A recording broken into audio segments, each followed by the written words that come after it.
బాపట్ల బ్రహ్మానంద తీర్థ స్వామి వారు కొల్హాపూర్ దగ్గర 1879వ సంవత్సరంలో చిన్న పల్లెటూరులో పుట్టారు. చిన్నతనం నుంచే తీవ్రమైన వైరాగ్యం, అలాగే దత్తాత్రేయ స్వామిని కూడా తీవ్రంగా కొలిచేవారు. గరుడేశ్వర్లో వాసుదేవానంద సరస్వతి స్వామి వారిని కలిసి ఆయనకి ఎన్నో సేవలు చేసి ఆయన నుంచి దత్తమహామంత్రం పొందారు. తీవ్రంగా సాధన చేస్తూ దత్తాత్రేయ యొక్క సాక్షాత్కారం కలగలేదని ఒకసారి నర్మదా నదిలోకి దూకేశారు.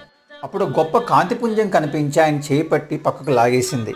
అప్పుడు వాసుదేవానంద సరస్వతి స్వామివారు, నీకు దత్త సాక్షాత్కారం సంపూర్ణంగా కలిగింది, ఇంకా నువ్వు జగద్గురు నృసింహభారతి స్వామి వారి దగ్గరికి వెళ్ళు, నీకు తప్పకుండా వాక్సిద్ధి కలుగుతుందని చెప్పి ఆశీర్వదించారు. తర్వాత బ్రహ్మానంద స్వామి వారు శృంగేరి వెళ్ళారు. అక్కడ ఎన్నో పరీక్షలు ఎదుర్కొని ఎన్నో కఠినమైన సాధనలు చేసి శృంగేరి జగద్గురువుల వలన ఆయన నిర్వికల్ప సమాధిని కూడా సాధించారు. ఆగస్టు 15, 1918 ఆయన కాశీలో మణికర్ణికా ఘట్టంలో బ్రహ్మరంధ్రం ఛేదించుకుని బ్రహ్మైక్యం చెందారు.